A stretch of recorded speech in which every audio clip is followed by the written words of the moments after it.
नागरिकांस सामाजिक आर्थिक व राजनैतिक न्याय विचार अभिव्यक्ती विश्वास श्रद्धा व उपासना यांचे स्वातंत्र्य दर्जाची व संधीची समानता निश्चितपणे प्राप्त करून देण्याचा आणि त्या सर्वांमध्ये व्यक्तीची प्रतिष्ठा व राष्ट्राची एकता एकात्मता यांची आश्वासन देणारी बंधुता प्रवर्धित करण्याचा संकल्पपूर्वक निर्धार करून आमच्या संविधान सभेत आज दिनांक 26 नोव्हेंबर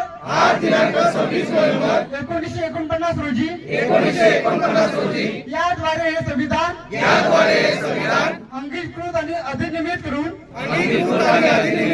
स्वतः प्रत अर्पण करीत आहोत. जय हिंद. आज आपण आरोग्याच्या प्रश्नासंदर्भात किंवा जे काही वैद्यकीय अधिकारी मागच्या काळात वागलेत त्या संदर्भामध्ये आपण आज आंदोलन करताय. तर नेमकी काय भूमिका आहे आपल्या संघटनेची? श्रमजीवी संघटना गेली 43 वर्ष अन्यायाविरुद्ध लढते आणि संघटना लढत असताना संविधानिक मार्गाने लढत आलेली आजपर्यंत. आणि 9 तारखेला संघटनेचे कार्यकर्ते एका आदिवासी महिलेला सोनोग्राफी करण्यासाठी, आरोग्य तपासणी करण्यासाठी वाडा ग्रामीण रुग्णालयामध्ये बोलवण्यात आलं होतं. आणि यावेळी 70 ते 80 महिलांची मोठी रांग लागली होती. आणि या दरम्यान एका महिलेला चक्कर येऊन ती बेशुद्ध पडली. आणि बेशुद्ध पडल्यानंतर तिच्या सासूने विचारलं की बेशुद्ध महिला पडली, तुम्ही ती व्यवस्था करायला पाहिजे होती.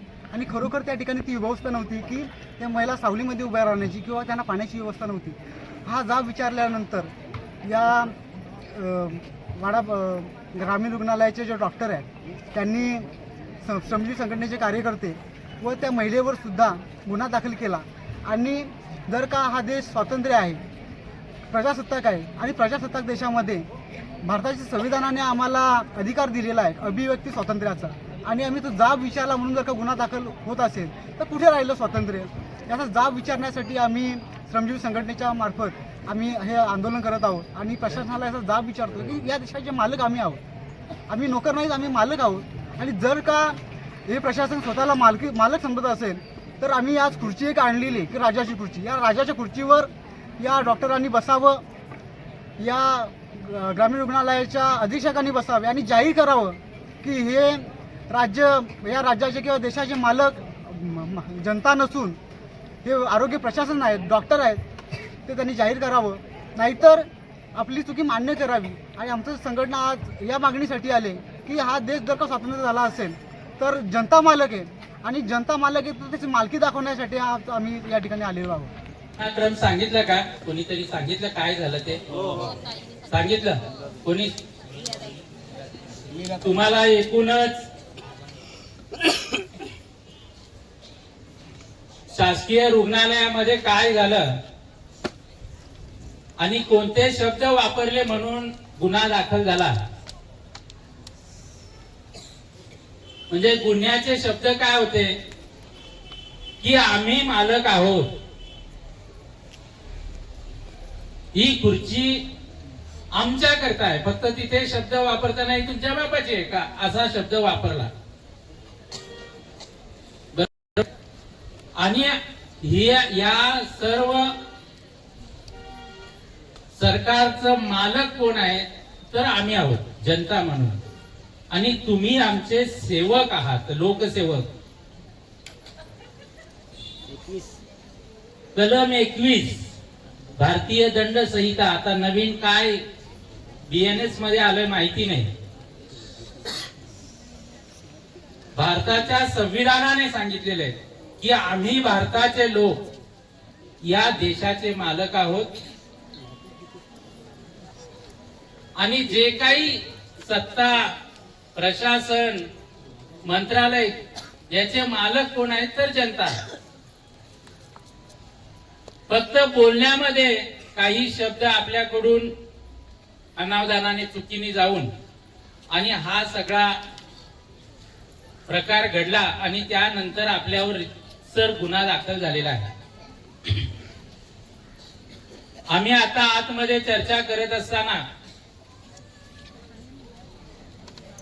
आपल्या जिल्ह्याचे आरोग्याचे प्रमुख जिल्हा शल्य चिकित्सक डॉक्टर मराठ साहेब आलेले आहेत. मराठ साहेबांना गेल्या 15-20 वर्षापासून आपली संघटना व्यक्तिशः ओळखते. व्यक्तिशः जव्हार मोखाड्यामध्ये ज्या भयान पद्धतीने आपल्या आदिवासींची मुलं मरत असताना, कुपोषणाच्या खाईत जात असताना, ज्यांच्याकडे खूप मोठी पदवी आहे, म्हणजे त्यांनी जर मुंबईला दवाखाना टाकला असता तर रोज खोऱ्याने पैसे ओढले असते. आपल्या जिल्ह्याचे सुपुत्र आहेत आणि मला माझ्या लोकांच्या करता काम करायचंय ही भावना डोळ्यासमोर ठेवून गेली 15-20 वर्ष मराठ साहेब हे आपल्या जव्हार मोखाड्यासारख्या अतिशय ग्रामीण भागामध्ये त्यांनी सेवा देण्याचं काम केलं आणि आता ते या जिल्ह्याचे प्रमुख आहेत. मी तुम्हाला याकरता सांगतो की आपण नेहमी चांगल्या काम केलेल्या व्यक्तीची प्रशंसाच केलेली आहे, त्याला धन्यवादच दिलेले आहेत. बरोबर आहे का चूक आहे? चांगलं काम केलं तर आपण त्यांना धन्यवाद देतो, त्यांचे आभार मानतो. आज ते पालघरवरून खास करून इथे आलेले आहेत. मी आणि सुरेश भाऊ बोलत होतो की यांचा सत्कार करायला पाहिजे.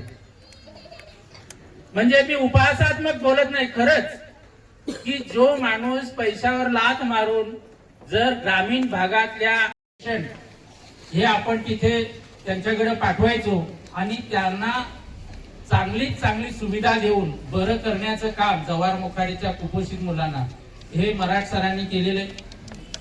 गेली अनेक वर्ष ते आपल्या संघटनेशी संबंधित आहे आणि ही एक खूप चांगली संधी मिळाली. मी याला संधी म्हणेन की त्यांचा सत्कार करण्याची संधी मिळत नव्हती आपल्याला. या मोर्चाच्या अनुषंगाने असं समजा की हा मोर्चा त्याच्याच करता काढला की मराठ साहेबांचा सन्मान करण्याचा, सत्कार करण्याची संधी आपल्या संघटनेला मिळावी आणि ती या मोर्चाच्या निमित्ताने मिळालेली आहे. मी आपल्या जिल्ह्याचे अध्यक्ष सुरेश भाऊ आणि शब्द मशालचे संपादक श्री शरद पाटील साहेब यांना विनंती करेन की त्यांना शाळ श्रीफळ देऊन त्यांचा सत्कार करावा.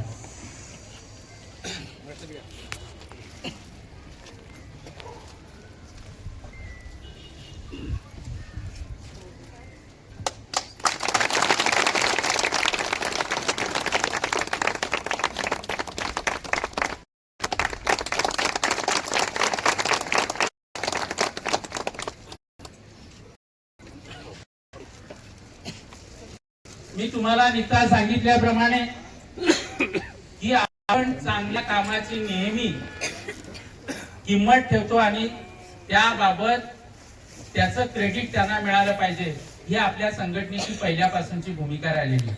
या जिल्ह्याचे आरोग्य विभागाचे प्रमुख माननीय मराठ साहेब यांना मी विनंती करेन की एकूणच ह्या झालेल्या घटनेबद्दल आपण आम्हाला मार्गदर्शन करावं आणि मनोगत व्यक्त करावं.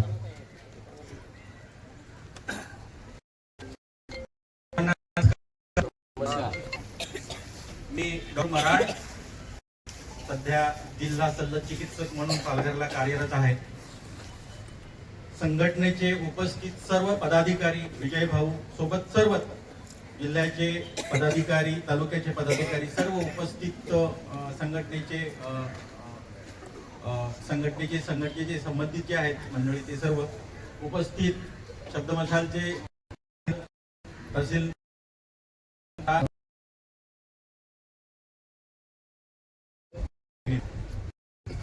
एकंदरीतच जी चर्चा झाली त्या अनुषंगाने एक मी सांगू इच्छितो की हे सर्व जे आहे म्हणजे सरकारी दवाखाना असेल, तहसील कार्यालय असेल किंवा सर्व एकंदरीतच जी सर्व ऑफिसेस आहेत, सरकारी ऑफिसेस आहेत, ही सर्व आपल्याच मालकीची आहेत, जनतेच्या मालकीची आहेत. आणि आम्ही जे सर्व सरकारी अधिकारी आहोत तर ते आम्ही आपल्या सगळ्यांचे लोकसेवक आहोत. म्हणजे आपलं काम करणं, लोकांची सेवा करणं, लोकसेवक आहोत. तर हे एकंदरीतच अशा प्रकारे चर्चा झाली. आणि त्या दिवशी जो दुर्दैवी प्रकार झाला तसं ऍक्च्युली नको व्हायला पाहिजे, कदाचित थोडस गैरसमजुतीने झालं असेल, परंतु एकंदरीतच तो त्या दिवशी जो प्रकार झाला तर त्या प्रकाराबद्दल एकंदरीतच आता जी चर्चा झाली तर तो जो गुन्हा दाखल केला तर त्या गुन्हा दाखल जो झालेला आहे तर तो गुन्हा दाखल ज्या संबंधित वैद्यकीय अधिकारी आहेत डॉक्टर हर्षदा पाटील त्यांनी तो मागे घेण्याची तयारी दर्शवलेली आहे. आणि तसं त्यांनी अफिडेव्हिट लिहून ते कदाचित सोमवारपर्यंत ते लिहून देतील. तर अशा प्रकारे त्यांनी ते तयारी दर्शवलेली आहे. आणि एकंदरीतच जे दुर्दैवाने म्हणा किंवा गैरसमजुतीतून म्हणा किंवा रागाच्या भरात म्हणा किंवा काही अज्ञान असेल, कायद्याचं अज्ञान असेल त्या अनुषंगाने म्हणा, पण तो जो दाखल झालेला गुन्हा तो मागे घेण्याची त्यांनी तयारी दर्शवलेली आहे. तर मी आपल्याला परत एकदा इथं सगळ्यांना विनंती करतो की परत एकदा सगळी जी सरकारी ऑफिसेस आहेत ती जनतेच्या असून जे आपण अधिकारी आहोत हे लोकसेवक आहोत इच्छितो. आणि त्या अनुषंगाने आज जो माझा विजय भाऊ आणि आपण सगळीच मंडळी जो सत्कार केला त्याबद्दल मी विजय भाऊ धन्यवाद. आणि असंच आपलं सहकार्य राहू द्या, आम्हाला काम करण्याची संधी मिळू द्या आणि जास्तीत जास्त लोकांना सेवा मिळेल असेच आपण दोघांच्या सहकार्याने बघूया. थँक्यू.